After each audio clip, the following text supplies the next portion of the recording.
Milo dropped his wrench. The heavy iron tool hit the grease-stained floorboards, the sharp clatter echoing loudly in the absolute quiet of his underground repair shop. For a brief moment, the silence returned, thick and suffocating, smelling of old brass polish and cold ash. He did not get a single chance to bend down and pick it up. The reinforced oak door of his hidden workshop splintered inward with a deafening, terrifying crack.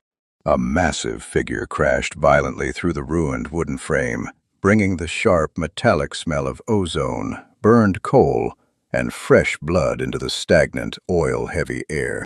It was a female orc, towering and incredibly broad, dragging a severed, heavily modified, steam-powered prosthetic arm behind her. The torn hydraulic cables of the heavy limb scraped mercilessly against the uneven stone floor. They spit angry blue sparks that briefly and violently illuminated the dim, dusty corners of the room, casting long, chaotic shadows against the brick walls. She did not stop to scan the dark room or assess the threat level.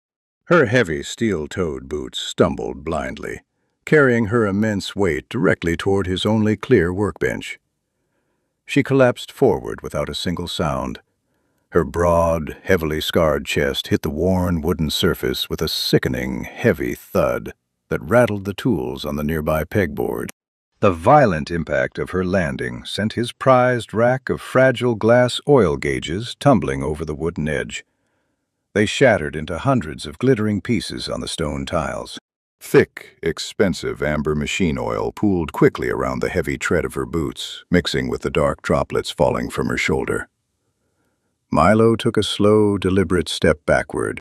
His bad leg twinged slightly, a dull ache reminding him of an old work accident, as he instinctively put physical distance between his fragile human body and the intimidating intruder. He wiped his grease-stained hands on his rough canvas apron, his sharp mind working much faster than his weak limbs ever could. He looked closely at the sparking mechanical limb still gripped tightly in her remaining organic hand. It was a brutal piece of engineering. The arm was built entirely for crushing bone and tearing steel rather than delicate articulation. The thick brass plating was heavily dented, bearing the fresh scorch marks of a violent ambush, while the internal pneumatic pistons hissed weakly, losing pressure by the second. Deep in the thick brass plating of the forearm, he saw it clearly. The burned, jagged insignia of the corrupt city syndicate was seared deeply into the metal. Milo felt a cold knot tighten hard in his stomach, a familiar dread creeping up his spine. He knew the brutal, unforgiving laws of this sprawling, smog-choked city perfectly well. He hid down here in the slums specifically to avoid the Syndicate's heavy-handed cruelty. That specific mark meant she was an enforcer, a ruthless hunter of men. More importantly, it meant immediate, agonizing death for anyone foolish enough to offer her shelter, a bandage, or even a drop of water. The female orc let out a low, ragged breath that sounded exactly like a failing engine compressor struggling to turn. Her green skin was extremely pale under the thick layer of soot and street grime. It heavily contrasted with the clean, bright copper wires jutting wildly from her torn shoulder socket. The physical difference between them was staggering. Milo's hands were small, scarred by tiny burns from a soldering iron, completely unsuited for combat. Her shoulders alone were wider than the doorway she had just destroyed, corded with thick muscle built from years of harsh survival. Milo did not possess any martial skills. He preferred the predictable, quiet logic of gears and pistons over the chaotic, unpredictable violence of people. But he easily recognized the fatal signs of catastrophic pressure loss when he saw it, whether in a cast-iron steam boiler or a living, breathing creature. She was bleeding out quickly, losing vital fluids onto his floorboards. The corrupt syndicate did not just leave their broken tools behind. They hunted them down relentlessly to ensure the scrap was permanently melted. If they tracked her here, His hidden shop would become a tomb for them both. He stood frozen in the dim, flickering light of his hidden workshop, listening to the erratic hissing of her severed steam lines. The rational, survival-driven part of his brain screamed at him to run out the back alley, lock the heavy iron grate, and leave her to die alone in the dark. Helping a marked Syndicate outcast was pure suicide. Yet, as he watched her massive, intimidating frame shudder vulnerably on his workbench, a different instinct flared up inside him. A mechanic does not look away from a broken mechanism, no matter how dangerous the machine is. You do not throw away broken things if you can rebuild them. He slowly reached up, his grease-stained fingers pulling his thick leather welding goggles down over his eyes to protect them from the harsh blue sparks. He stepped straight into the pooling amber oil, drawing closer to the sparking, forbidden machinery, bracing himself as her heavy, calloused fingers suddenly twitched toward the grip of her pistol. The heavy metallic click of a gun hammer cut sharply through the hissing mist. Vara aimed a heavy, scuffed pistol directly at Milo's chest, the wide iron barrel leveled steadily at his heart. The weapon was a brutal military model, its grip wrapped in blood-stained leather, carrying the violent history of countless close-quarters executions. From the jagged stump of her shoulder, her severed hydraulic lines were violently spraying scalding steam. The searing white vapor hissed angrily against the damp air of the cellar, cooking the exposed green flesh of her neck. It was actively burning her own skin, causing her massive hand to shake with uncontrollable muscle spasms. The acrid smell of burning meat mixed sickeningly with the sharp metallic tang of spilled amber oil. She glared at him through the thick, swirling vapor. Her yellow eyes were narrowed, completely wild like a cornered arena beast expecting the final, fatal blow. "Fix the arm, gear boy, or you're my next bounty," she snarled. It was a harsh, gravelly sound, scraping from a throat choked with soot and exhaustion. Her voice carried the distinct, heavy accent of the outer fighting pits, a place where weakness was instantly punished by death. The threat hung heavy in the stagnant air of the underground repair shop. Milo stood perfectly still, fully aware that a single twitch of her massive, calloused finger would tear a hole the size of a teacup straight through his fragile ribs. The physical contrast between them was terrifying. She was a towering monument of muscle and violence, while he was a small, crippled mechanic, armed only with grease-stained rags. Yet the cold logic of the situation quickly overrode his fragile human panic. He clinically ignored the massive pistol aimed at his heart. Milo calmly reached up with his oil-stained fingers, pulling down his thick leather welding goggles to shield his sensitive eyes. The dark, scratch-covered glass instantly filtered out the blinding blue sparks erupting from her ruined shoulder socket. Through the tinted lenses, she ceased to be an intimidating, lethal Syndicate enforcer. She simply became a complex, critically failing mechanism that desperately needed immediate calibration. He let out a quiet, tired sigh, the sound barely audible over the loud, erratic hissing of her leaking pneumatic valves. He stepped forward, the broken glass from his shattered oil gauges crunching softly beneath his worn leather boots. He leaned in dangerously close to the scuffed iron barrel of her pistol to inspect the damaged brass gears of the severed limb resting on his workbench. The intricate cogs were completely fused together by immense heat. The delicate copper wiring melted into useless slag. He recognized the brutal, efficient design immediately. These Syndicate prosthetics were engineered purely for maximizing kinetic output and crushing force, completely ignoring the painful strain they placed on the host's biological nervous system. The heavy brass plating was thick enough to stop a crossbow bolt, but the internal pressure regulators were notoriously fragile if struck from behind. She had been ambushed by professionals who knew exactly where to hit an enforcer. "Your primary pressure manifold is completely blown," Milo stated dryly, his conversational tone sounding remarkably flat against the immediate threat of death. He did not raise his hands in surrender, nor did he beg for his miserable life. He simply stated a mechanical fact. You are losing core steam pressure by the second. If you shoot me, you will bleed out on my floorboards in exactly 3 minutes. He watched her closely, waiting for the harsh reality of her failing biology to penetrate her warrior's adrenaline. She possessed the sheer brawn to tear his head off, but he possessed the vital intellect and specialized tools required to keep her alive. He needed her to understand this delicate synergy, or they would both simply rot in this forgotten basement. Vera ground her blunt, heavy teeth together, a harsh, grating sound that echoed in the quiet shop.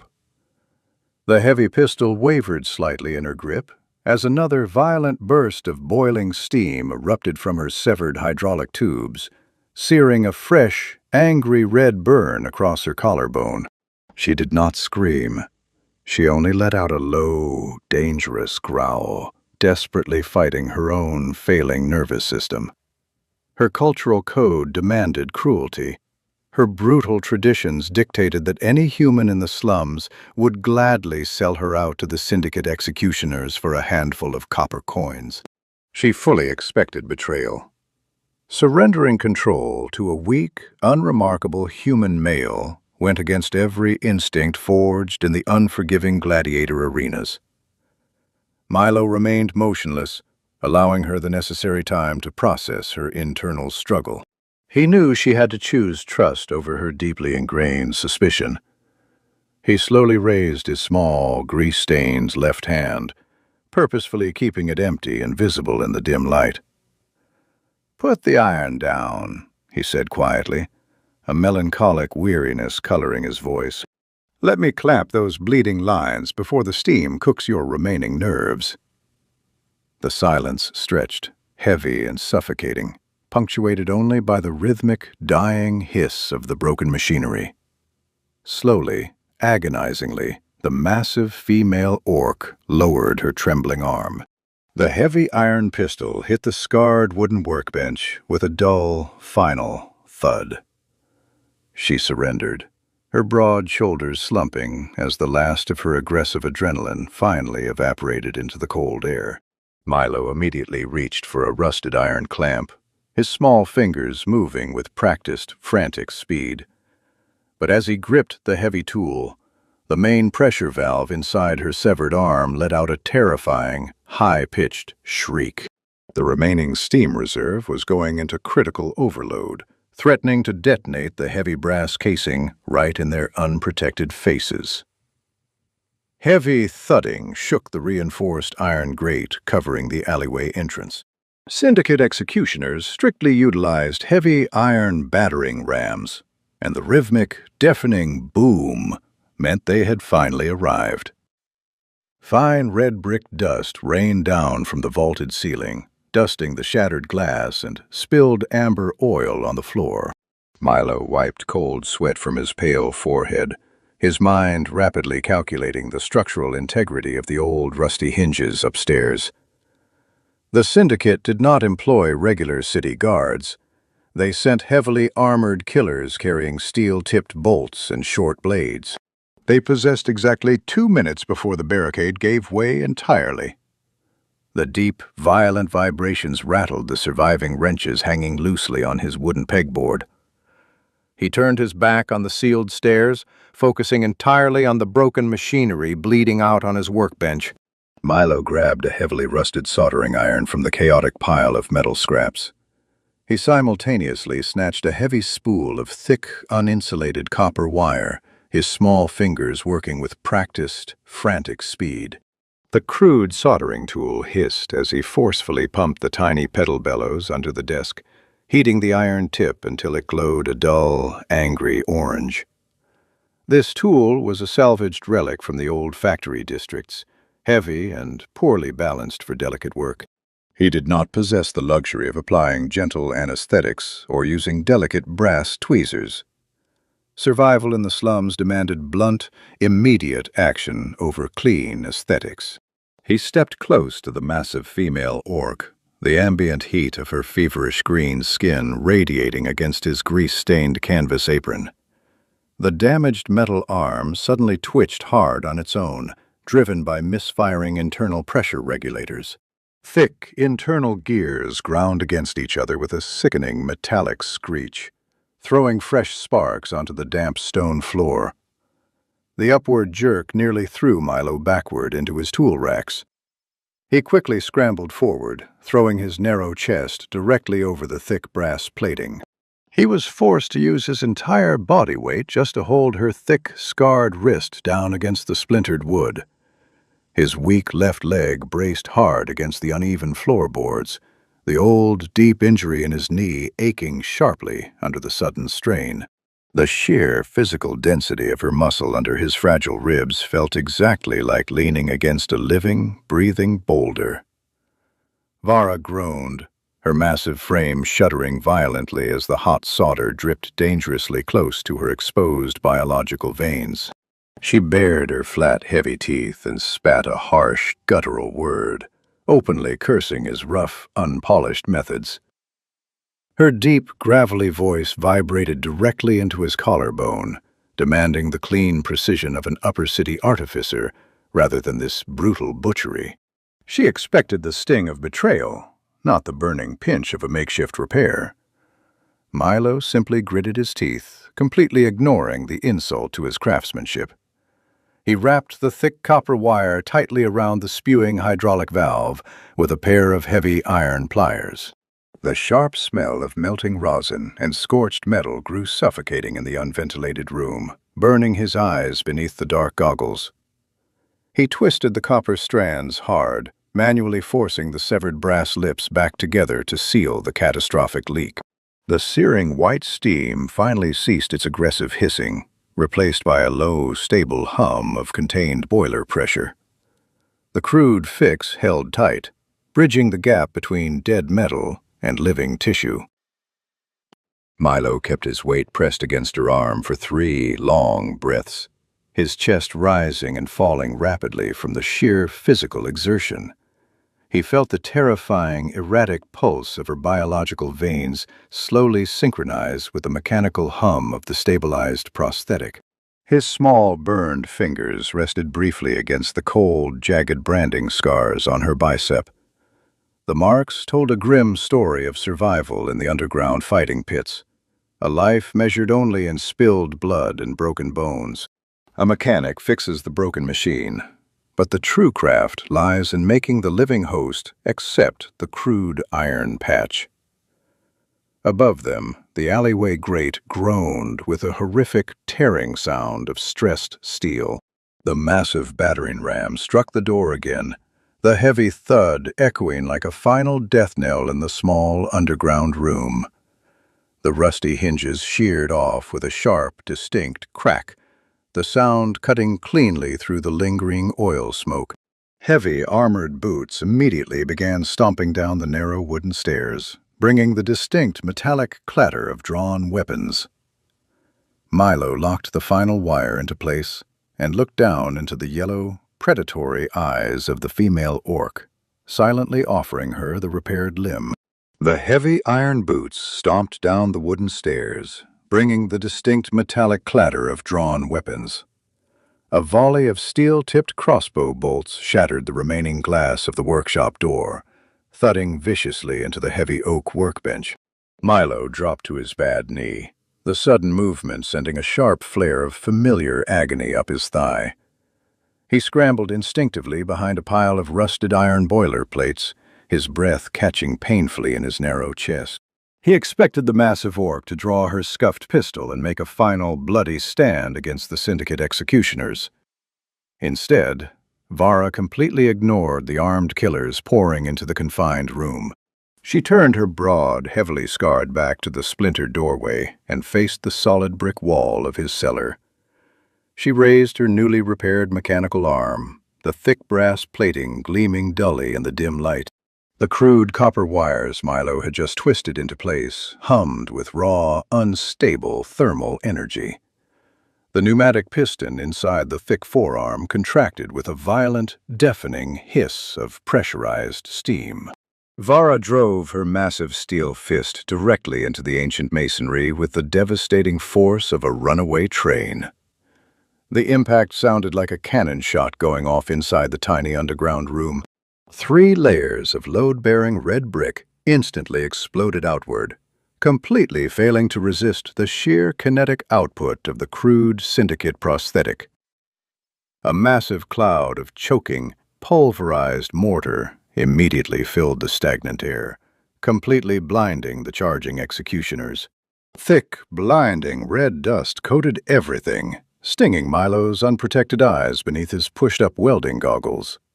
He coughed violently, tasting the bitter, chalky grit of centuries-old slum foundations on his tongue.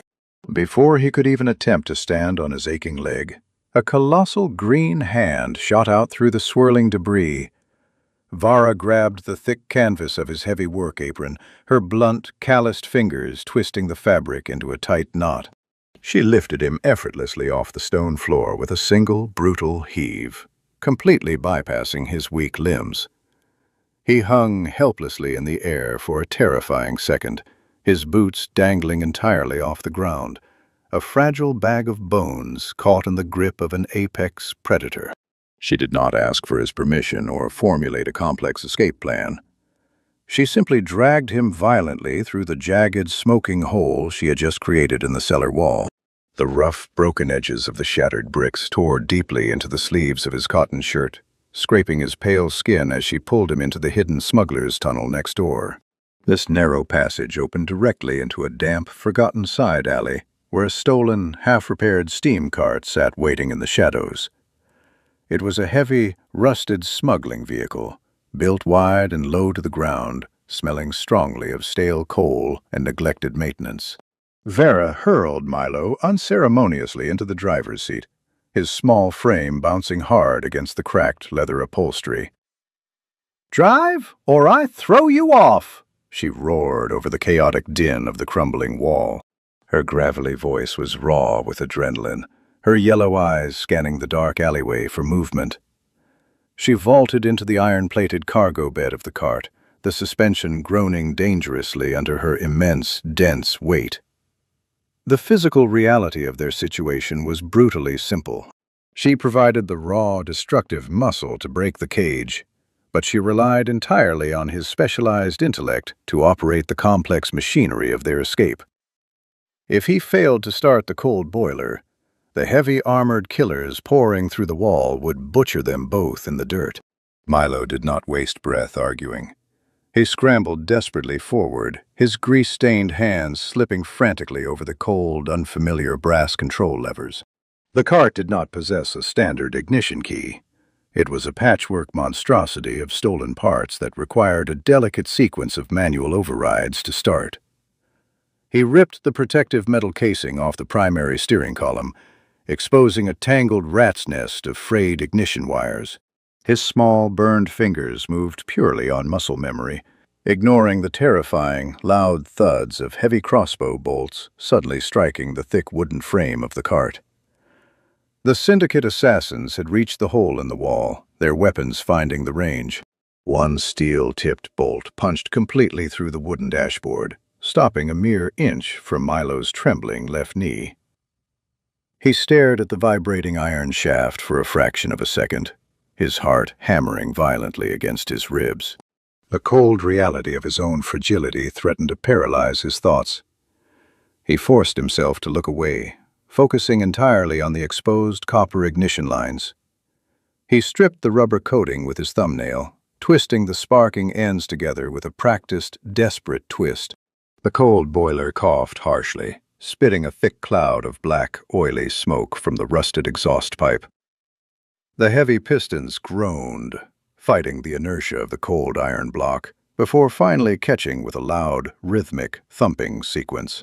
He slammed his palm hard against the primary steam release valve, flooding the engine block with critical pressure. The heavy smuggling cart lurched forward violently, its iron-banded wooden wheels tearing deep, angry gouges into the damp cobblestones. They smashed aggressively through the rotting wooden barricades blocking the alley exit, bursting out into the smog-choked streets of the lower slums. The cold night air rushed over Milo's sweat-drenched face, carrying the sharp chemical stench of the distant factory districts. Sometimes, survival does not belong to the strongest predator, but simply to the one who knows exactly which fragile wire to cross in the dark. The steam cart violently shuddered. It ground to a harsh, violent halt in the middle of a deadly desert made entirely of rusted shrapnel. These were the dreaded rust wastes, a desolate graveyard of decommissioned war machines left over from a forgotten conflict. Huge skeletal remains of iron dreadnoughts jutted from the dunes like the ribs of dead metal leviathans. The heavy iron wheels of their stolen vehicle sank deeply into the loose, abrasive iron sand. A thick, suffocating plume of black smoke erupted violently from beneath the front hood. The overworked, patchwork engine had finally overheated, filling the stagnant air with the sharp, sickening smell of burning oil. Milo dropped his heavy head against the cracked leather steering wheel. He let out a long, ragged exhale, his weak lungs burning terribly from the toxic chemical fumes. The scorching desert sun baked the cart's metal body without a single ounce of mercy. The iron dashboard radiated an intense, dry heat that blistered Milo's bare hands the moment he touched the surface. He slowly pushed his exhausted frame upward, his bad leg aching with a deep, familiar throb from the incredibly bumpy ride. He popped the heavy, rusted latches of the engine compartment with grease-stained fingers, coughing as a fresh wave of scalding steam washed over his pale face. The silence of the rust wastes was absolute and terrifying. It was not a natural quiet, but the heavy, dead stillness of a place where nothing biological was ever meant to survive. He wiped a thick layer of oily grime from the main pressure gauge, his thumb leaving a clean streak across the cracked glass dial. This smuggling cart had clearly seen decades of hard abuse, its wooden frame deeply scarred by weapon impacts and crude repairs. It was a dying machine, held together entirely by his stubborn willpower and a few spools of copper wire. The sheer physical contrast between the two runaways remained completely staggering in the harsh, unforgiving daylight. Vara sat in the back, possessing the raw, terrifying strength to lift the entire cast-iron engine block out of the chassis with one hand. Yet brutal physical power was completely useless against the microscopic, abrasive debris clogging the engine. Milo carefully extracted a tiny, soft-bristled brush from his canvas pouch, a tool usually reserved for fine pocket watches. He meticulously cleaned the iron sand out of the delicate carburetor, sweeping the microscopic grit away from the fragile brass valves. Vara kept her yellow eyes fixed on the horizon, her newly repaired mechanical arm resting heavily on her knee. The crude copper wiring Milo had hastily installed hummed softly against her green skin. It was an alien sensation, lacking the polished, synchronized grace of her original Syndicate cybernetics. Yet it functioned with brutal reliability. She watched the frail human working diligently over the steaming boiler, unable to comprehend his bizarre lack of self-preservation. By all the harsh laws of the city, he should have abandoned her bleeding body to the executioners. Instead, he was currently baking alive in a deadly wasteland, meticulously cleaning a fragile mechanism just to keep her moving. "We are sitting targets out here, human," Vara growled loudly from the cargo bed. Her deep voice was incredibly tense, carrying the heavy, paranoid weight of a hunted gladiator who knew the smell of an impending ambush. "The Syndicate hounds will see that oily smoke for miles across this flat wasteland." She checked the spinning cylinder of her scuffed pistol, the heavy metallic clicks sounding remarkably loud in the dead quiet. Milo wiped salty sweat from his stinging eyes, immensely careful not to drop his tiny, vital tool into the grease. "One grain of this iron sand will completely seize the intake manifold, and we will walk the rest of the way," he replied quietly. Vera watched his painstaking, agonizingly slow work in absolute silence. In the brutal underground fighting pits, A broken weapon was instantly discarded for a sharper blade. Here, this fragile mechanic was saving their only lifeline with a tool smaller than her pinky finger. She shifted her immense weight, purposefully positioning her broad, scarred back between the blinding sun and his stooped, vulnerable shoulders. It was a tiny, gruff gesture of protection that made his chest tighten with an unfamiliar warmth. Sometimes, the most impenetrable armor a person can wear is simply a shadow freely given by an unexpected companion.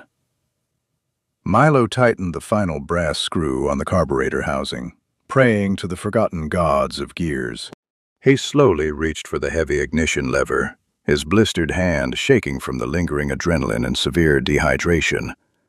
The engine sputtered weakly, coughed out a final puff of gray smoke, and finally settled into a steady, rhythmic, mechanical thrum.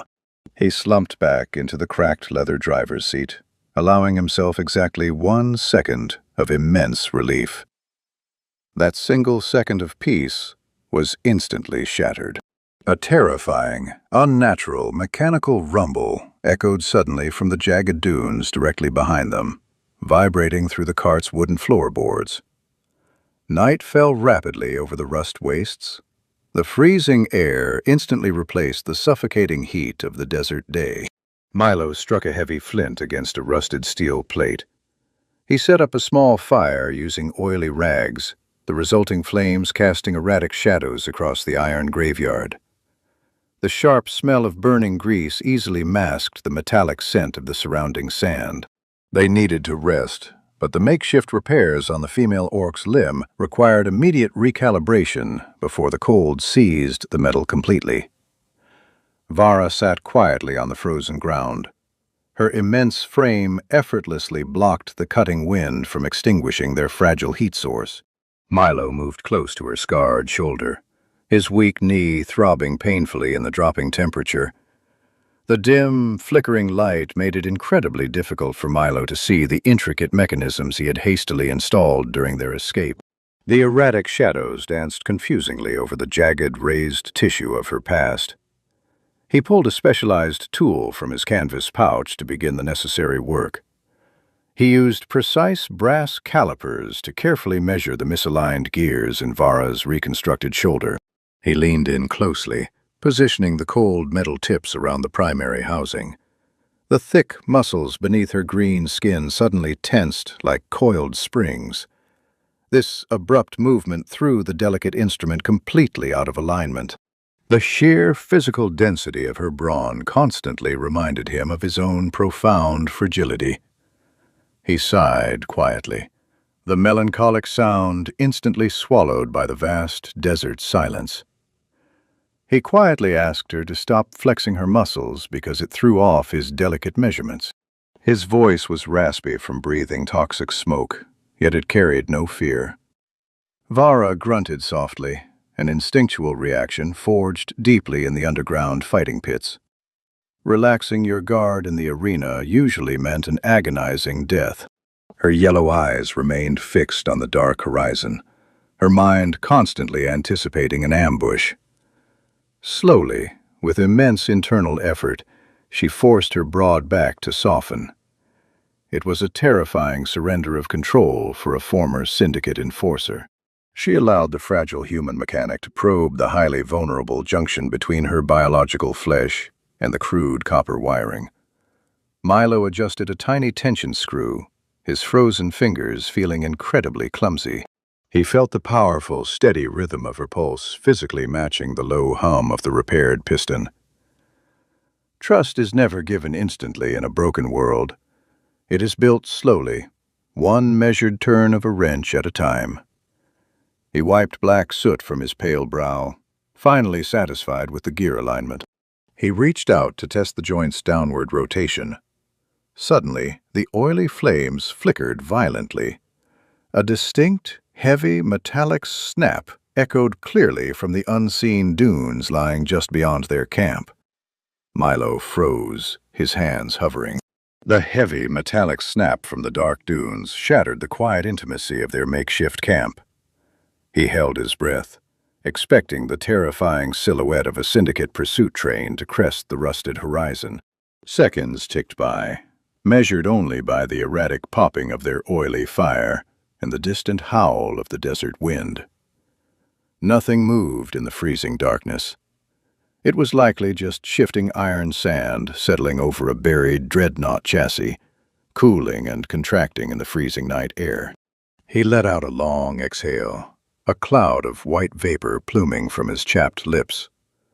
He returned his focus to the massive green arm resting heavily across her knee.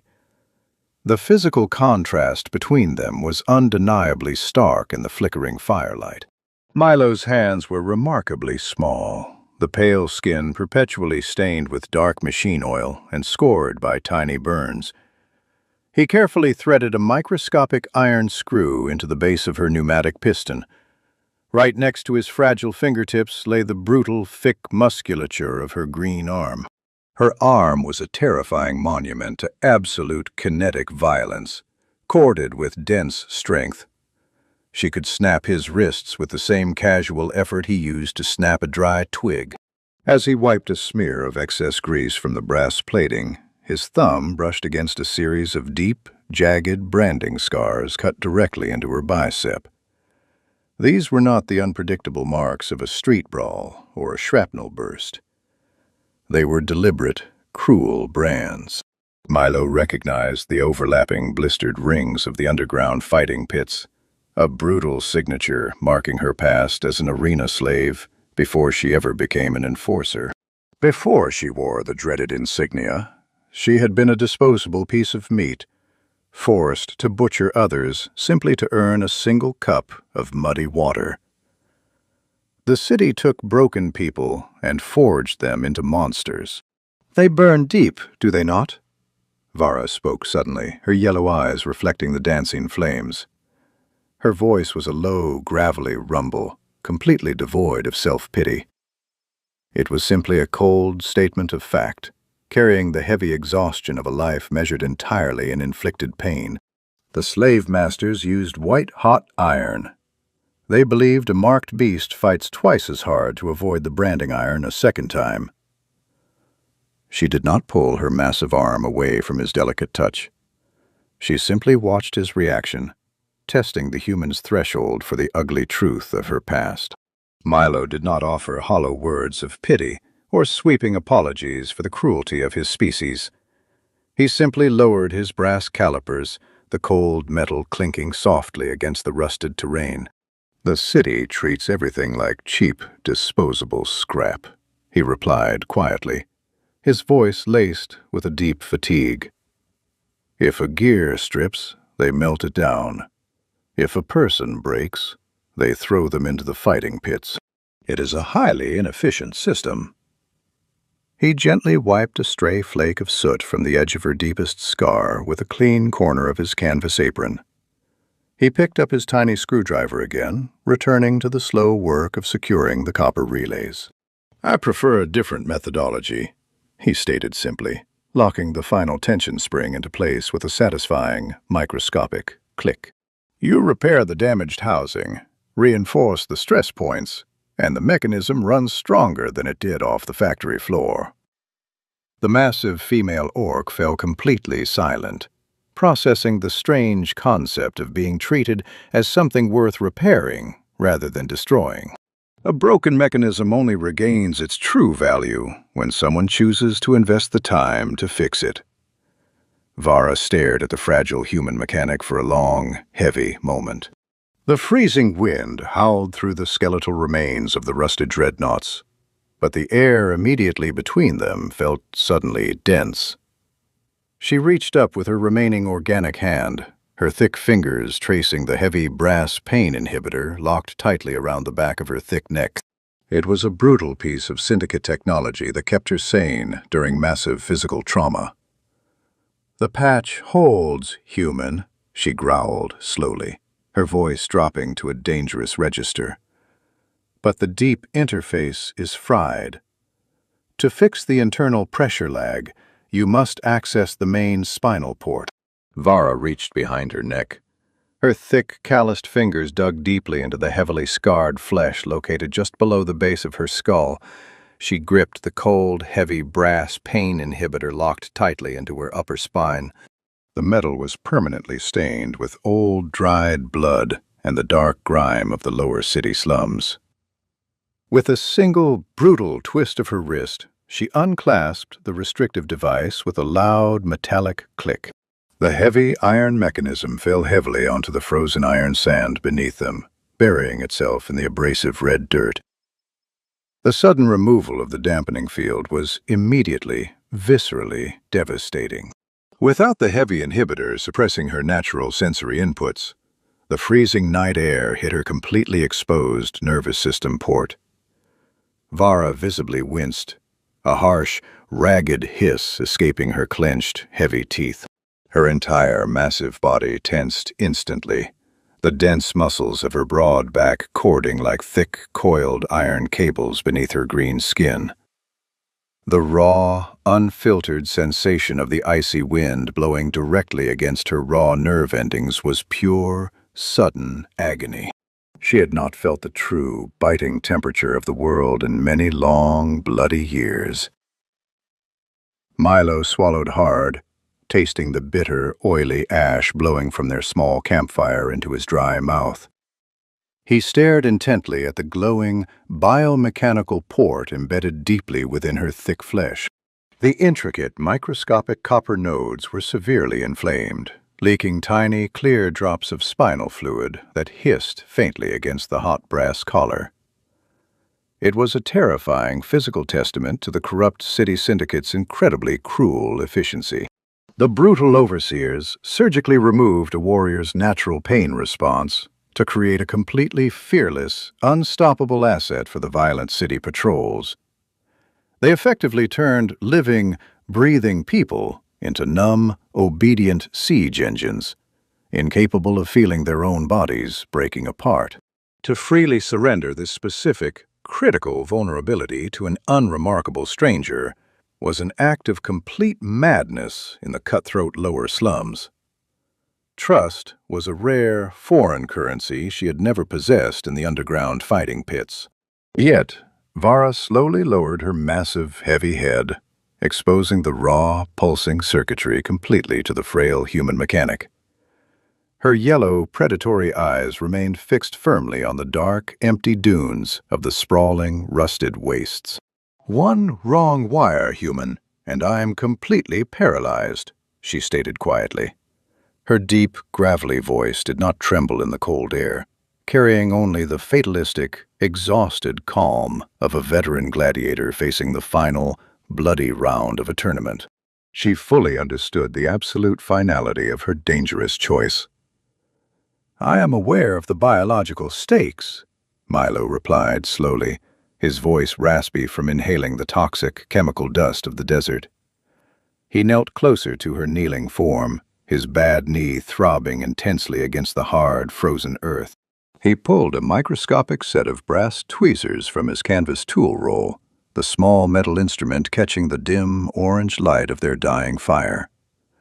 His pale, grease-stained hands trembled slightly as he began the delicate, terrifying procedure. The sheer physical proximity to her immense, coiled strength made his own frail mortality acutely obvious. He could clearly smell the sharp scent of ozone and dried sweat clinging to her thick leather armor. If his small, scarred hand slipped by a single microscopic millimeter, she would instantly become a permanent, breathing statue trapped forever in the freezing desert. He forced his erratic, shallow breathing to slow down, matching the steady, rhythmic hissing of their oily campfire. The dim, flickering orange light cast long, chaotic shadows across the exposed biological nerves, making the microscopic work incredibly difficult. He needed to manually bypass the fried internal relay without triggering a catastrophic biological rejection from her massive spinal cord. He gently probed the outer casing of the spinal port, testing the structural integrity of the surrounding hardened scar tissue with his tiny metal tool. The massive female orc let out a low, involuntary growl as the cold steel touched her raw, unshielded nerves. The deep, rumbling sound vibrated powerfully through the frozen ground, rattling the small metal tools scattered on his canvas roll. "Keep breathing. Focus on the fire," Milo whispered softly, focusing entirely on the tiny, damaged copper filaments. He used his left hand to gently brace her thick, muscular neck, his small fingers looking utterly fragile against her dark green skin. The immense, feverish heat radiating from her solid, powerful body contrasted sharply with the freezing night wind cutting across his own narrow, hunched shoulders. It was a profound, undeniable physical contrast. The massive, violent warrior, willfully submitting to the careful, hesitant touch of a broken mechanic. He carefully clamped a tiny, insulated grounding wire onto the jagged edge of the hot brass port. He needed to securely reroute the primary pressure signal directly from the heavy mechanical arm into her biological nervous system. Vara clenched her remaining organic fist, driving her blunt, dirty fingernails deeply into her own calloused palm. The intense physical agony of the unregulated, raw neural connection was clearly tearing through her massive frame, testing her immense endurance. A single drop of dark, heavy sweat rolled down her sharp, scarred jawline, dropping silently onto the frozen, iron-rich sand. Yet she remained completely stationary, anchoring her heavy steel-toed boots to the frozen ground like a massive stone statue. She actively chose to trust his small, trembling hands over her deeply ingrained, survival-driven instincts of sudden violence and isolation. It was a quiet, desperate alliance forged in the absolute darkest corner of a forgotten, rusted wasteland. Milo successfully bridged the microscopic gap, twisting the final tiny strand of copper firmly into place. A sudden, sharp hiss of highly pressurized steam erupted directly from her reconstructed shoulder joint. The heavily repaired mechanical limb twitched violently on its own accord, the heavy brass fingers flexing and locking with terrifying, renewed strength. The vital connection was fully restored, marrying dead steel to living, breathing tissue once again. A quiet, exhausted sigh of immense relief escaped Milo's chapped, dry lips.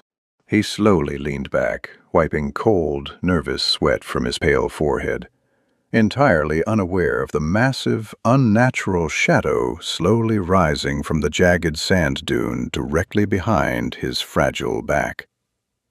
Milo tore the iron free. He scavenged a heavy pneumatic piston directly from the jagged wreckage of an old military dreadnought. The colossal, rusted war machine lay half-buried in the freezing, abrasive sand, serving as a dead monument to a forgotten border conflict. His narrow, fragile chest heaved violently as he dragged the incredibly dense metal cylinder back toward their dying campfire. The brutal, freezing desert wind howled through the skeletal ribs of the surrounding iron leviathans, biting deeply through his thin, cotton shirt. Every single step sent a fresh wave of blinding pain shooting straight up from his ruined knee. He dropped the heavy salvaged part directly into the dirt beside Vara, the heavy impact kicking up a small cloud of red dust. The massive female orc sat perfectly still in the flickering orange light, her breathing slow and measured. She watched his agonizing physical struggle with her intense yellow eyes, her newly repaired nervous system port completely exposed to the harsh elements. "That piston is designed entirely for a siege engine, human," she stated quietly, her deep voice cutting cleanly through the whistling wind.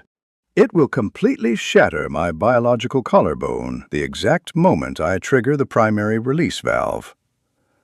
Milo simply wiped a thick mixture of cold sweat and black grease from his pale forehead. "I am actively adjusting the internal pressure differentials to match your specific biological density," he replied wearily, pulling a heavy iron welding torch from his canvas bag.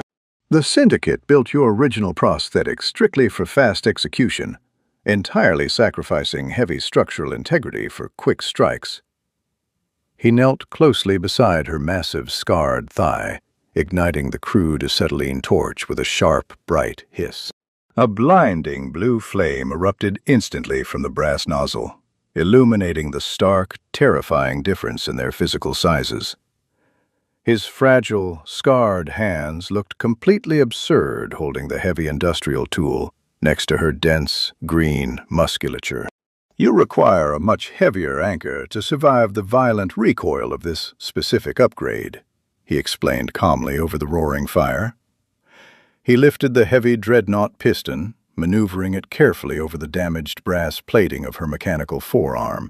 The raw, jagged edges of the salvaged metal required immediate, intense fusing to the existing Syndicate cybernetics to function properly. He pressed the roaring blue flame of the welder directly against the thick iron joint. A violent shower of white-hot sparks instantly erupted outward into the freezing night air. The searing metal fragments bounced wildly off Vara's bare green skin and her heavily scarred collarbone. She sat completely still, not a single massive muscle twitching, fully trusting his intense, exhausted focus. The intense heat of the welding torch rapidly warmed the freezing air directly between them. Milo squinted painfully through his dark leather goggles, his small fingers maintaining a perfectly steady angle despite his deep, aching exhaustion. He remembered the brutal, unforgiving factories of his youth, where a single flawed weld meant a catastrophic boiler explosion and a dozen lost lives.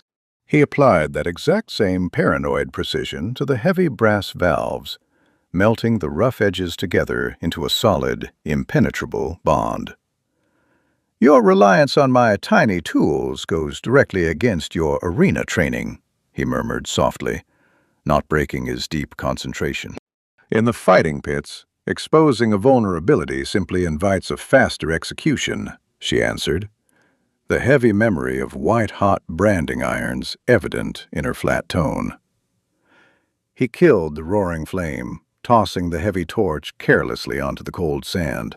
Milo grabbed a heavy iron wrench and manually locked the primary pressure valves into place with a sharp, violent hiss of steam. The newly integrated dreadnought piston settled heavily against her thick forearm, adding a terrifying amount of raw, kinetic mass to her dark silhouette. The crude industrial modification lacked all the polished grace of the upper city artificers, looking exactly like a brutal weapon of desperate survival. He reached out tentatively with his bare, blistered hand, quickly testing the temperature of the cooling slag. "Flex the fingers," he commanded quietly, leaning back heavily on his aching heels. Vara sent a biological impulse straight through her unprotected nervous port. The massive siege piston engaged instantly, driving the heavy brass fingers into a tight, devastating fist with an ear-splitting metallic crack. The raw power output was completely staggering, easily capable of punching clean through solid iron armor plates. She slowly opened her hand, staring deeply at the incredibly lethal piece of scrap technology now permanently fused to her body. A person does not find their true strength in the pristine, sterile halls of their creators, but in the dirty, scarred hands of the one who pieces them back together. The quiet moment of victory suddenly shattered as the very ground beneath their boots began to vibrate with a deep, unnatural rhythm. The freezing ground shook violently. It was not the subtle, shifting tremor of loose desert sand settling in the dark, nor the gentle settling of old stone ruins. This was a heavy, rhythmic, mechanical pounding that resonated directly through the soles of Milo's worn leather boots. The brutal vibration traveled rapidly up his bad leg, settling deep into his aching bones. The deep vibrations carried the undeniable, terrifying signature of immense, moving iron.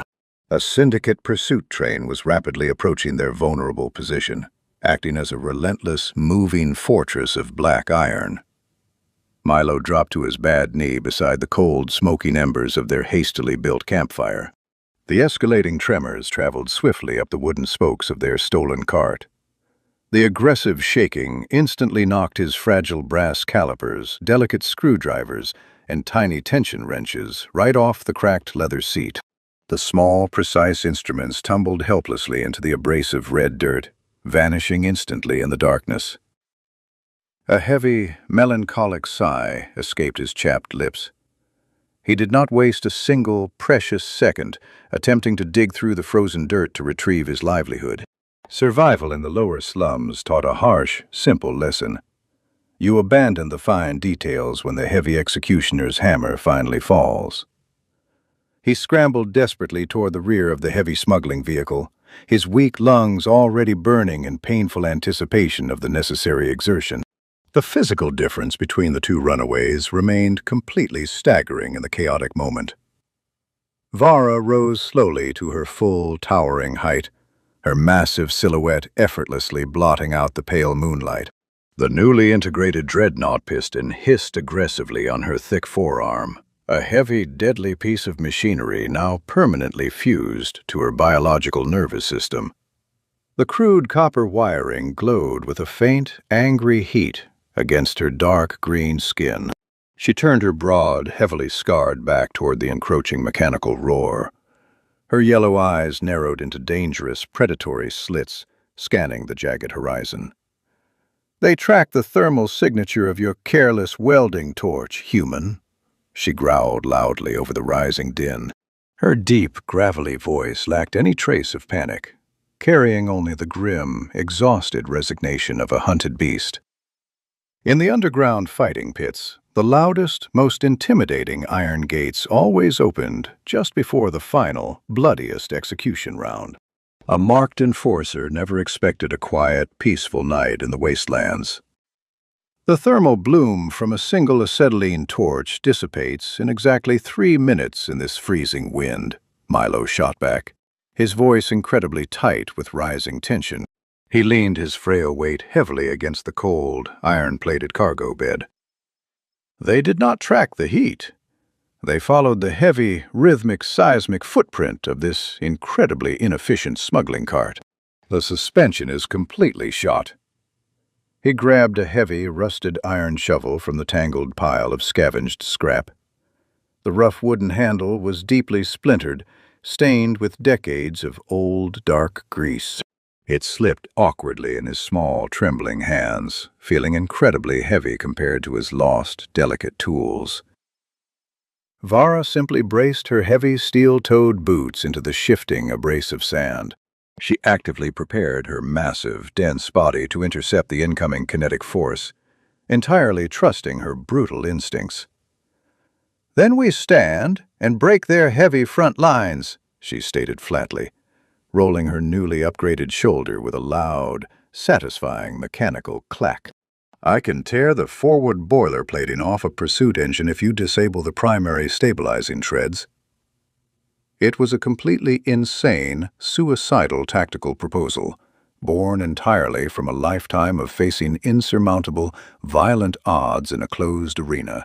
"We do not fight a moving fortress with bare hands and a single wrench," Milo yelled back, entirely dismissing her gladiatorial logic. He desperately tossed heavy, jagged chunks of raw black coal directly into the dark, echoing maw of the cart's small furnace. He needed to build critical steam pressure immediately, or the massive pursuit train would flatten their fragile wooden chassis into bloody splinters without even slowing down. The chunks of coal were incredibly cold, biting sharply into his raw, blistered palms. He slammed the heavy cast-iron doors shut and cranked the primary bellows with his entire, meager body weight. A thick, suffocating cloud of black smoke instantly erupted from the rusted exhaust pipe. The toxic plume violently filled the cramped space beneath the canvas awning of the cart. Milo coughed violently, the bitter, chalky soot coating his dry throat and stinging his unprotected, watery eyes. He tasted the sharp, metallic flavor of raw sulfur on his tongue. "Get in the cart, Vara!" he shouted hoarsely between racking, painful coughs. His pale face was smeared completely with dark, greasy ash. He did not possess the immense physical strength to stop a speeding locomotive, but he understood the delicate, explosive science of pressurized steam better than any heavily armored Syndicate engineer. The massive female orc hesitated for a brief, critical second. Her deeply ingrained warrior code screamed at her to hold the bloody ground, to meet the incoming iron threat with raw, unyielding brawn. Yet she looked down at the fragile, soot-stained human frantically pumping the rusted bellows. He was actively destroying his own weak lungs just to get their only escape vehicle moving. She grabbed the heavy wooden side rail of the cart, pulling her immense weight into the cargo bed just as the ground completely erupted. The deafening roar of the approaching train grew terrifyingly loud, the aggressive mechanical sound completely swallowing the howling desert wind. The massive, black iron engine finally crested the jagged dunes behind them. Its brutal, blinding yellow searchlights cut violently through the swirling red dust, instantly illuminating their pathetic, small cart. A person can never truly outrun the heavy, crushing weight of a broken past. They can only shovel enough coal into the fire to stay exactly one desperate step ahead of the spinning wheels. The rusted pressure gauge on their dashboard suddenly screamed, the needle violently redlining just as a massive, steel-tipped harpoon shot from the train's front cannon directly toward them. The massive iron harpoon struck.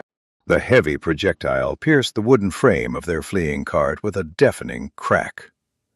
The sheer kinetic impact of the massive train firing its weapons physically lifted the rear wheels entirely off the abrasive desert ground.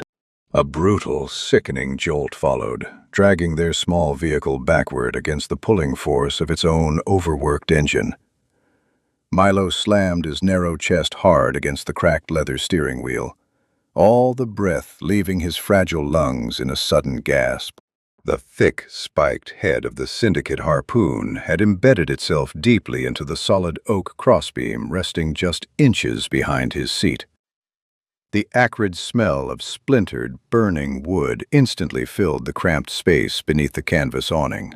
The heavy iron tether groaned, pulling them toward the grinding jaws of the black locomotive. The Syndicate designed these specific pursuit trains to break the spirit of fleeing exiles before breaking their bodies. The massive black engine was a moving fortress of riveted iron plates, radiating a terrifying heat that Milo could feel even from 50 yards away. The blinding yellow glare of its forward searchlights washed out all the color from the rusted wastes, turning the swirling dust into a chaotic fog. The deafening roar of its massive steam cylinders easily swallowed the pathetic cough of their stolen cart. The massive train was reeling them in like a helpless fish on a heavy line. Every single revolution of the train's winch violently shook the small cart, rattling Milo's aching teeth inside his pale skull. The physical contrast in their immediate reactions was absolute. Milo frantically scanned his rapidly dropping pressure gauges, his small, grease-stained hands desperately trying to find a mechanical advantage in the failing control panel. He possessed no martial skills to fight the heavy iron chain. Vara, however, did not look at the broken dashboard or the leaking copper pipes. The massive female orc lunged toward the rear of the cargo bed, directly confronting the tether. She grabbed the thick steel chains connecting the harpoon to the pursuit train and tried to snap the heavy links. Her broad green back corded with immense muscle as she planted her heavy boots firmly into the shifting floorboards. She let out a guttural roar, pitting her brutal biology against the relentless pull of a mechanical leviathan. The rusted chain pulled taut, humming with a deadly tension in the freezing night air. The newly installed dreadnought piston on her left arm hissed, locking its heavy pneumatic joints to anchor her massive weight. She applied enough raw force to rip an iron vault door off its hinges. Yet the brutal Syndicate steel of the tether resisted her power, the sharp edges cutting into the calloused flesh of her organic palms.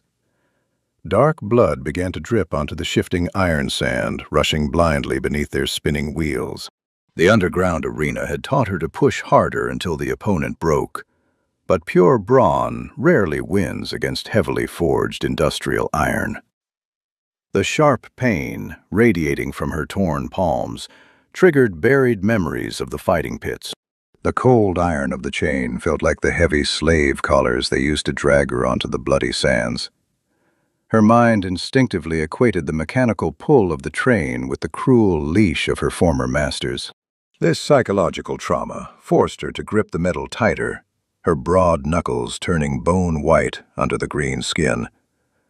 She was trapped in a mental loop, fighting a ghost of her past rather than the immediate reality of their tearing vehicle. Milo recognized the glassy stare of a combatant losing touch with the present moment. He knew he had to break her mental lock before the cart disintegrated beneath them. Milo felt the steering column shudder violently in his pale hands. The groaning noise of the straining wood was terrifying, sounding like a dying beast trapped under heavy rocks. He twisted his narrow torso around, his bad knee throbbing intensely as he looked back at the struggling warrior. Milo's screams over the roaring engines that the cart's wooden chassis is tearing apart. The heavy oak boards beneath Vara's boots were splintering, thick cracks racing along the main structural supports. If she managed to hold the heavy chain, the train would rip the entire back half of their stolen vehicle clean off, dragging them both under the massive iron treads. The physical deterioration of their stolen smuggling cart was happening fast. The vehicle was a patchwork monstrosity, held together by rusted iron brackets and desperate hope. The massive harpoon had compromised the main axle alignment. The left rear wheel began to wobble violently, kicking up blinding plumes of abrasive red dirt directly into their faces. The thick iron bands wrapping the wooden spokes shrieked against the rocky terrain, sending a shower of bright sparks into the dark night. Milo felt every agonizing bump radiate directly into his crippled leg, reminding him of his absolute physical frailty in this landscape of heavy iron and violence. "Let the chain go, Vara!" he yelled hoarsely, tasting bitter soot and fear on his dry tongue. "You cannot outpull a cast-iron boiler." The female orc bared her flat teeth, her yellow eyes wild with the cornered fury of a hunted gladiator. Relinquishing the grip meant surrendering to the pull, and her ingrained cultural code rejected submission. She ground her heavy boots deeper into the cracking floorboards, fresh blood smearing across the rusted chain links. "I will not yield ground to executioners," she roared back, the deep gravel of her voice cutting through the mechanical din. She needed to understand that a tactical retreat was not a shameful defeat, but a necessary calculation for mutual survival. Milo did not wait for her stubborn pride to yield. He abandoned the steering levers, trusting the deep ruts in the iron sand to keep the cart moving forward for exactly 10 more seconds. He reached under his grease-stained canvas apron, his small fingers wrapping securely around the cold handle of his iron wrench. A good mechanic knows exactly which load-bearing pin holds the fragile mechanism together. Sometimes the only way to save a burdened machine is to willingly break the part that is holding it back. The massive black train loomed dangerously close in the swirling red dust, its heavy cow-catcher ready to crush them into bloody scrap. Milo grabbed the steam core. It was an unstable, discarded piece of technology resting in the back of the cart, a volatile cylinder known to explode violently if mishandled. The heavy brass casing was freezing, biting sharply into his blistered palms as he hauled its mass upward. He dragged the cylinder slowly across the splintering floorboards, his ruined knee throbbing intensely with every backward step. The deafening roar of the Syndicate pursuit train directly behind them swallowed the howling desert wind, shaking the bones in his chest. They were running out of time, and the heavy harpoon chain connecting them to the locomotive was systematically tearing their fragile vehicle into splinters. He dropped the core near the cracked dashboard, the resulting impact rattling his scattered tools. He immediately used his iron wrench to forcefully strip the primary safety valves from the top casing. His grease-stained fingers worked with practiced speed, rapidly rewiring the pressure gauge to purposely overload the internal combustion chamber.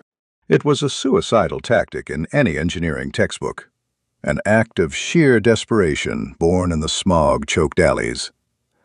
If he miscalculated the fuse timing by a microscopic fraction of a second, the resulting blast would instantly vaporize them both. He tasted the bitter soot on his dry tongue, his heart hammering wildly against his narrow ribs. The internal pressure of the core began to rise terrifyingly fast, the brass casing groaning under the strain. Suddenly, the glass pressure dial cracked sharply, leaking a harsh spray of scalding steam directly onto Milo's unprotected wrists. He let out an involuntary hiss of agony, but he refused to pull his small hands away from the overheating metal. The blistering heat seared his pale skin deeply, a localized burn that contrasted heavily with the freezing night wind cutting across his hunched back. He forced his shallow breathing to slow down, focusing entirely on the trembling needle of the broken dial. A mechanic does not flinch when the overworked engine bites back. He simply tightens his grip on the wrench. "The chassis is failing, human!" Vara roared loudly over the mechanical din, her massive hands fighting the groaning harpoon chain. Her gravelly voice was raw with adrenaline and mounting exhaustion. "We have exactly 10 seconds before the rear axle snaps entirely, and we are dragged under the iron treads." Milo wiped a mixture of cold sweat and black grease from his pale forehead, ignoring the searing pain radiating from his scalded wrists. "I am building a localized pressure spike," he yelled back, his voice raspy from inhaling the toxic smoke. "I need you to throw exactly 100 pounds of unstable cast iron directly into their primary boiler." The female orc turned her scarred head, her yellow eyes locking onto the hissing steam core. The crude modification on her left arm hissed aggressively, the dreadnought piston priming for maximum kinetic output. Throwing a ticking bomb required absolute trust in the fragile human's volatile mathematics, a complete surrender of her ingrained gladiatorial instincts. In the underground fighting pits, you never relied on another combatant's weapon to secure your own survival. You trusted only your own thick fists. Yet, she looked down at his severely burned hands, recognizing the terrifying sacrifice he was making for their mutual escape. She deliberately released her bloody grip on the tearing harpoon chain, her heavy boots stomping forward across the shifting boards. She loomed entirely over his hunched form, her immense silhouette blotting out the blinding searchlights of the pursuing locomotive. The physical difference between them was staggering. The towering, heavily muscled warrior preparing to hurl death, and the small, crippled mechanic bleeding over the makeshift detonator. Milo twisted the final copper wire, sealing the catastrophic overload loop with a bright spark. The heavy brass cylinder began to scream, glowing a furious orange as the internal pressure reached critical mass. True destructive power does not reside in the heavy iron shell itself, but in the determined spark that willingly chooses to ignite it. "It is primed," Milo gasped breathlessly, falling backward heavily against the cracked leather seat, his burned hands shaking. Vara moved toward the screaming steam core. The brass casing glowed with a furious orange heat, threatening to rupture at any second. She ignored the blistering temperature. In the fighting pits, she had learned to block out the bite of a serrated blade to deliver a finishing strike. This was no different. She wrapped her heavy mechanical fingers around the cylinder. The newly integrated dreadnought piston vented a sharp puff of vapor, adjusting to the sudden, dense weight. The metal of her artificial palm seared against the bomb's surface, sending a spike of static feedback up her spinal port. She ground her teeth and lifted the core. The pursuing locomotive filled their entire field of vision. Its black iron grille resembled the lowered visor of an executioner. The yellow searchlights cast stark, moving shadows across the shifting dunes. Vara braced her boots against the cracked tailgate of the cart. The wood groaned under her mass. She focused her eyes on the open firebox of the train, a narrow square of roiling flames visible between the thick armor plates. It was a difficult target, rocking violently over the uneven terrain. She pulled her mechanical arm back. The internal gears locked into position. She waited for the precise moment the train crested a small dune, exposing the firebox fully. She triggered the spinal relay. The dreadnought piston deployed with a deafening crack. The kinetic force launched the unstable core directly into the swirling dust. The violent recoil threw Vara backward. Her shoulders slammed into the iron-plated side of the cargo bed, denting the metal inward. The glowing cylinder arced through the dark air. It slipped through the locomotive's iron grate and vanished into the blazing furnace. Milo gripped the steering wheel, his knuckles turning white. He counted the seconds in his head. 1, 2. The explosion turned the night into bright noon. A sphere of white-hot plasma expanded outward from the center of the train. The reinforced boiler plates sheared off, spinning into the desert like discarded coins. The shockwave hit the cart with the force of a solid wall. The impact shattered the windshield and ripped the canvas roof from its iron frame. The taut harpoon chain snapped, the tension releasing with a sharp, metallic whine. Freed from the anchor, the cart surged forward. The blast threw Milo against the dashboard. His chest struck the wood, forcing the air from his lungs. He slid off the leather seat, landing hard on his bad knee. Pain flared up his leg, a familiar ache. He curled into a tight ball on the floorboards, covering his head with his soot-stained hands as a rain of iron shrapnel clattered against the exterior armor. Behind them, the pursuit train died. The iron chassis derailed, the wheels tearing deep gouges into the sand. The momentum carried the ruined engine forward for another 100 yards before it collapsed onto its side. A secondary explosion blew the rear cargo doors open, spilling burning coal across the dunes. The screech of grinding metal slowly faded, replaced by the crackle of the raging fire. The smuggling cart rolled to a gradual stop. The overworked engine gave a final, rattling cough and seized completely. A thick cloud of gray smoke drifted through the shattered windows. Milo lay on the floorboards, his breath coming in shallow gasps. He tasted copper and ash. He slowly pushed himself up, leaning on the steering column. His burned wrists throbbed with a steady rhythm. He looked through the empty windshield frame at the burning wreckage of the train. The threat was neutralized. The executioners were dead. He turned his head toward the back of the cart. Vara sat amid the splintered wood and twisted metal. Her chest heaved. The brass plating of her mechanical arm smoked lightly in the cold air. She looked at her intact hand, then at the burning train. The collar of the Syndicate was finally broken. She was no longer a hunted asset. She lowered her arm, the internal gears whining softly. The boiler pressure dropped, Milo said quietly, his voice raspy. He wiped a smear of soot from his cheek. "The target is destroyed," Vara replied. She did not yell. Her tone was flat, carrying the exhaustion of a long fight. She uncurled her fingers, letting a handful of iron sand fall through the gaps in the floorboards. Jagged iron rained from above. The sky turned into a deadly canopy of falling shrapnel. The massive explosion of the Syndicate pursuit train tore heavy armor plates into lethal, spinning blades. The resulting shockwave flipped their stolen steam cart violently onto its side, spilling Milo onto the freezing desert sand. He squeezed his eyes shut, raising his severely burned hands in a futile attempt to protect his fragile skull. He expected the crushing, final impact of heavy metal to end his miserable life in the dark. A massive shadow suddenly eclipsed the blinding fire.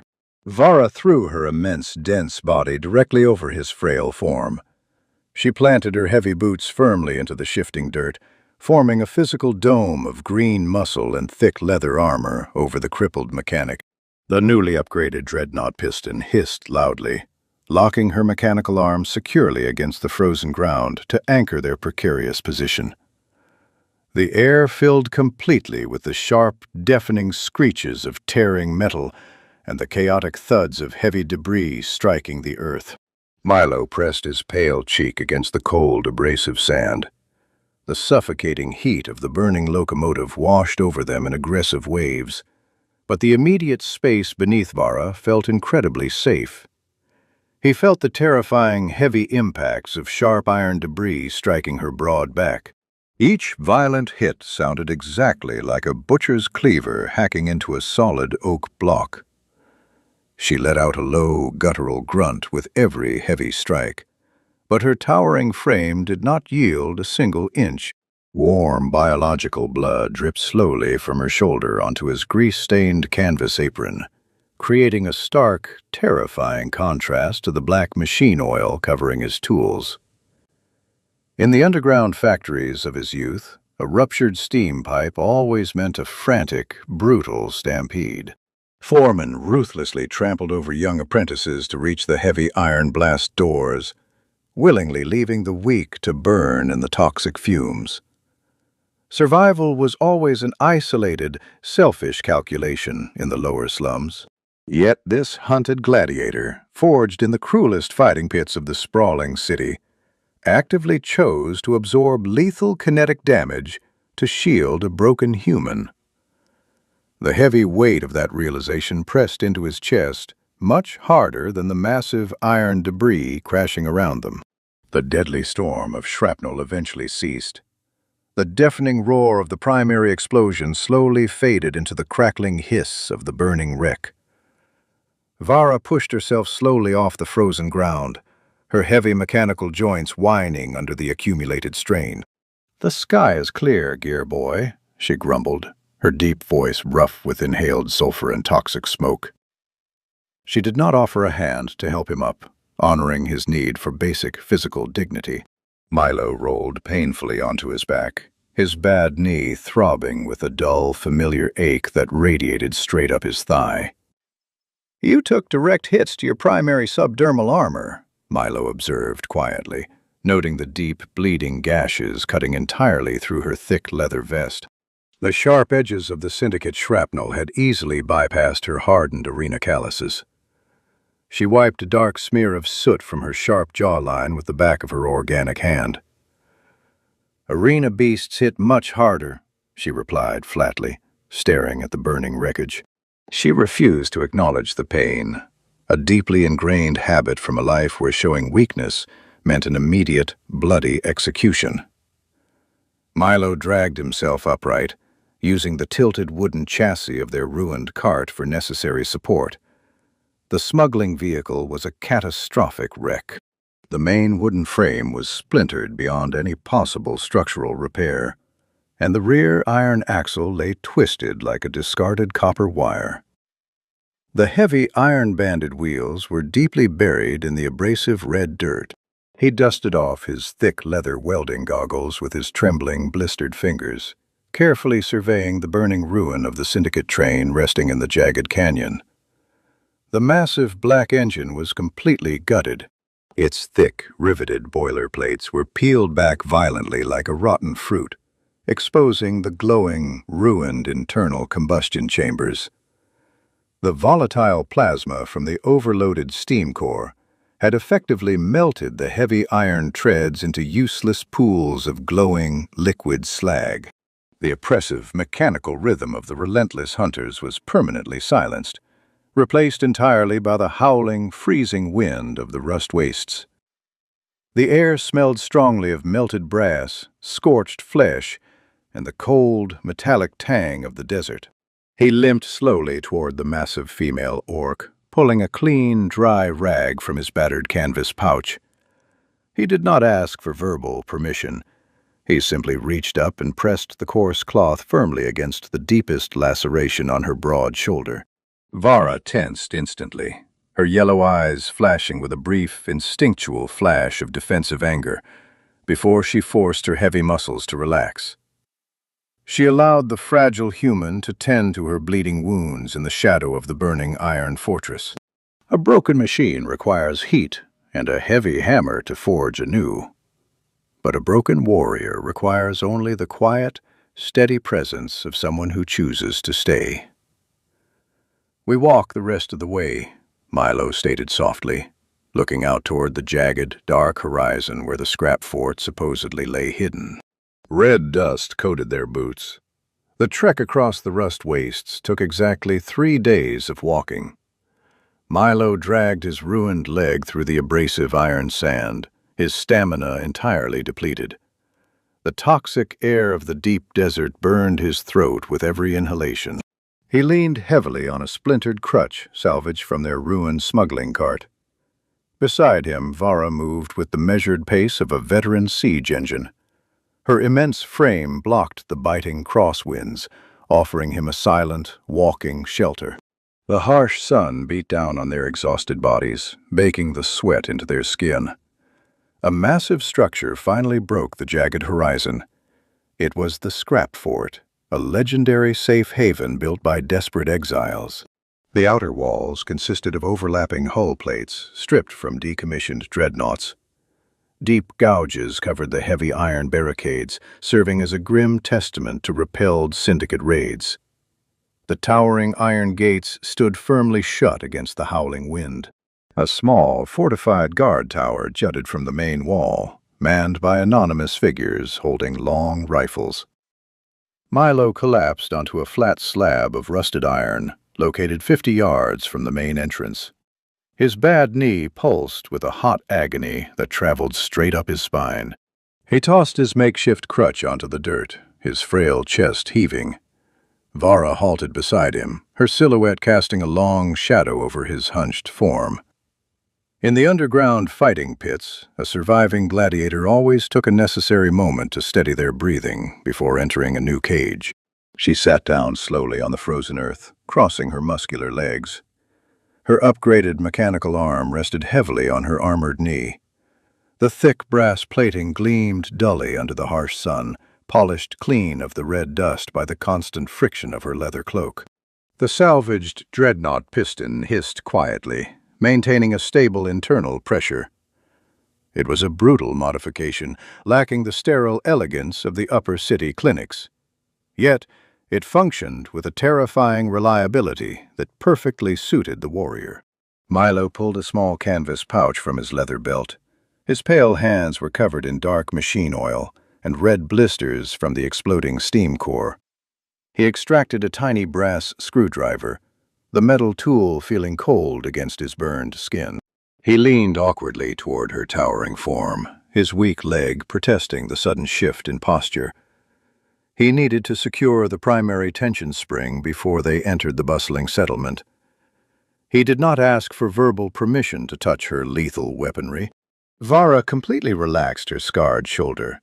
She willingly surrendered the vulnerable mechanical joint to his trembling fingers. Milo slotted the microscopic tip of the screwdriver into the final brass screw located near her wrist actuator. He twisted the tool with deliberate slowness, feeling the underlying copper gears lock into their correct alignment. The physical contrast remained absolutely staggering. His fragile wrist hovered directly over her dense musculature, easily broken by a single twitch of her hand.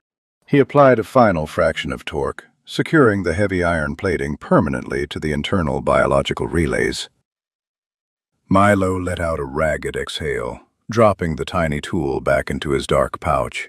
He reached up with his left hand, dragging a coarse rag across his pale forehead to wipe away a thick layer of cold sweat and black engine grease. The fabric left a dark, smeared trail across his exhausted features. He slumped back against the rusted iron slab, staring blankly at the towering walls. "The internal alignment is perfectly stable," Milo stated quietly, his voice raspy from severe dehydration.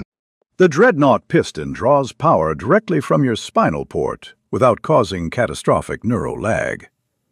Vara turned her heavy head, her yellow eyes studying the intricate copper wiring bridging her living flesh to the dead iron. She flexed her brass fingers again, the metal joints clicking with a smooth precision. She remembered the blinding heat of the Syndicate branding irons, the cruel tools used to mark her as disposable property. This touch was entirely different. The Syndicate overseers possessed pristine laboratories, Vara rumbled, her deep voice vibrating through the cold desert air. They utilized pure silver wire and perfectly calibrated steam presses. Yet their expensive mechanisms always failed during a prolonged engagement. She ran her organic thumb over the rough weld Milo had hastily applied in the freezing dark. Your crude iron patch holds firm. You employ terrible aesthetics, Gearboy. It was not a harsh insult, but a profound observation from a warrior who strictly valued survival over appearance. Milo offered a weak, melancholic smile, keeping his weary eyes fixed on the distant gates. The city artificers view a broken machine as a complete failure, he replied slowly, picking at a loose thread on his canvas apron. They simply discard the flawed mechanism and forge a brand new component. They do not understand the inherent value of heavy stress. He gestured vaguely toward her massive, heavily scarred bicep.